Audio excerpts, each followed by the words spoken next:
तो बच्चों, जिस प्रकार आपने अभी एक्टिविटी की उसी प्रकार से सर आइजैक न्यूटन ने बहुत से ऑब्जर्वेशंस लिए और उन ऑब्जर्वेशंस के आधार पर एक नियम उन्होंने प्रतिपादित किया जिसे हमने सार्वत्रिक गुरुत्वाकर्षण का नियम का नाम दिया।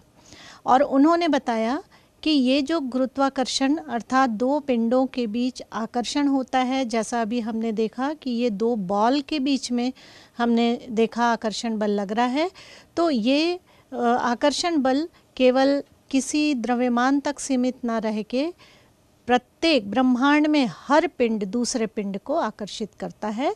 और ऑब्जर्वेशन के आधार पर ये नियम दिया गया। उस नियम उन्होंने बताया कि किन्हीं दो पिंडों के बीच में, दो पिंड जो कि पॉइंट मास हैं अर्थात जिनके द्रव्यमान को किसी पॉइंट पर केंद्रित माना जा सकता है, तो इनके बीच लगने वाला बल इन दोनों के द्रव्यमान के समानुपाती होता है, गुणनफल के समानुपाती। यहाँ आप देख सकते हैं हमने दो द्रव्यमान लिए हैं A और B। A का द्रव्यमान है m1, B का द्रव्यमान है m2 और दोनों के केंद्रों के से दूरी है r। अब गुरुत्वाकर्षण नियम के अनुसार हमें ये ज्ञात है कि B जो है वो A को अपनी ओर आकर्षित करेगा और A B को अपनी ओर आकर्षित करेगा। इसे हमने दिखाया है FAB, अर्थात ये FAB जो है वो A पर B के द्वारा लगाया जाने वाला बल है जो कि इस डायरेक्शन में लग रहा है A से B की ओर, और FBA जो है वो B पर A के द्वारा लगाए जाने वाला बल है जो कि B से A की ओर कार्य कर रहा है। तो न्यूटन ने दिया ये नियम कि कोई भी दो पिंडों के बीच में लगने वाला आकर्षण बल सदैव उन दोनों द्रव्यमानों के गुणनफल के समानुपाती होता है और उनके बीच की दूरी के वर्ग के व्युत्क्रमानुपाती होता है। इन दोनों नियमों को हम मिलाएं तो हम देखते हैं F is proportional to m1 m2 by r square। यदि यहाँ से हम ये सिंबल जो है समानुपाती का चिन्ह हटा दें तो ये एक नियतांक प्रयोगशाला में इसका मान कैवेंडिश ने भी ज्ञात किया था, इसे हम कहते हैं सार्वत्रिक गुरुत्वाकर्षण नियतांक।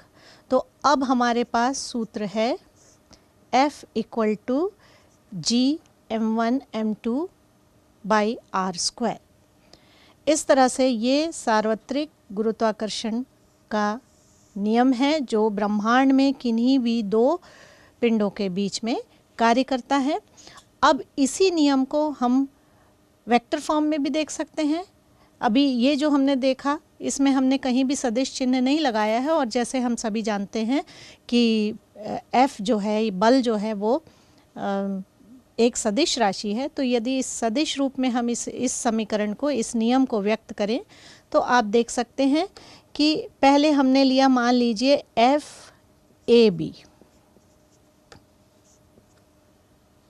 FAB अर्थात A पर B के द्वारा लगाया जाने वाला बल। हम FAB को लिख सकते हैं G m1 m2 by r square, r AB का स्क्वायर। अभी ये एक स्केलर क्वांटिटी है तो इसमें एक हमें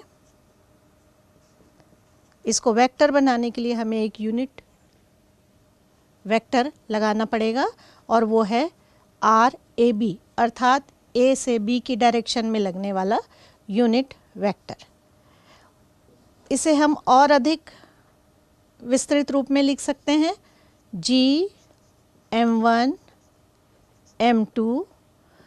जैसा हम जानते हैं कि यूनिट वेक्टर को हम लिख सकते हैं RAB upon vector RAB upon modulus RAB, और ये है वेक्टर RAB का स्क्वायर जो कि एक अदिश राशि होता है। इस तरह से हमने देखा कि FAB का रूप हो गया G M1 M2 upon vector RAB का क्यूब और यहाँ पे वेक्टर RAB। ये सदिश रूप है गुरुत्वाकर्षण नियम का। इसी तरह से हम ज्ञात कर सकते हैं B पर A के द्वारा लगाए जाने वाला बल। अब चूंकि हम देख रहे हैं B पर A के द्वारा लगाए जाने वाला बल दूसरे दिशा में है, तो यहाँ पर ये जो वेक्टर हमने यूनिट वेक्टर लिया था RAB, ये माइनस में हो जाएगा। तब हम देख सकते हैं ये समीकरण का रूप हो जाएगा G M1 M2 upon RAB, vector RAB का क्यूब और वेक्टर RAB। तो इस प्रकार से इन दोनों इक्वेशन से हम देख सकते हैं कि FAB equal to minus FBA। ये बहुत ही इम्पॉर्टेंट कंक्लूजन है जो कि हमने अपनी एक्टिविटी में भी देखा था कि जितना बल B A पर लगाता है उतना ही बल A B पर लगाता है।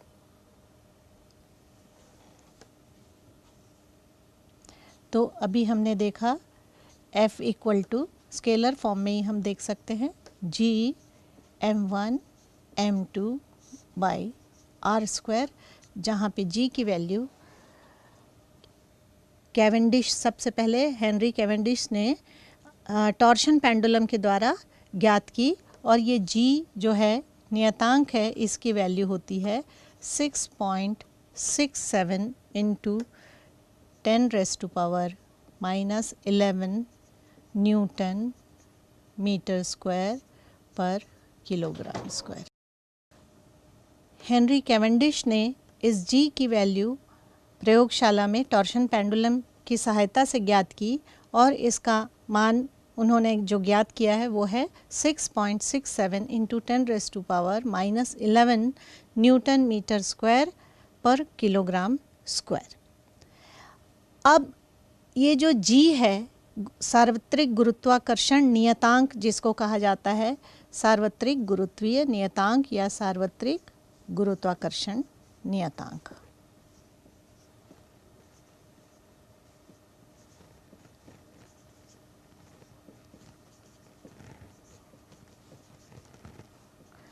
इस G को परिभाषित करने के लिए मान लीजिए F इक्वल टू G कब होगा, जब M1 और M2 दोनों यदि बराबर हैं और दोनों इकाई द्रव्यमान हैं और एक दूसरे से इकाई दूरी पर रखे हैं। इकाई हमने इसलिए कहा कि जो भी सिस्टम में आप लें, मान लीजिए मीटर में ले रहे हैं तो ये 1 मीटर हो जाएगा, और ये इकाई SI सिस्टम में ले रहे हैं तो ये 1 किलोग्राम हो जाएगा। तो यदि 1 किलोग्राम के दोनों द्रव्यमान है, ये भी 1 किलोग्राम है और ये भी 1 किलोग्राम है, और इनके बीच का डिस्टेंस है 1 मीटर, उस समय F इक्वल टू G होगा। इसको हम शब्दों में कहें तो हम G की परिभाषा दे सकते हैं, G अर्थात सार्वत्रिक गुरुत्वाकर्षण नियतांक। अब ये G की परिभाषा क्या होगी कि सार्वत्रिक गुरुत्वाकर्षण नियतांक उस आकर्षण बल के आंकिक मान के तुल्य होता है जिसे इकाई दूरी पर स्थित 2 इकाई द्रव्यमान के पिंड एक दूसरे के ऊपर आरोपित करते हैं।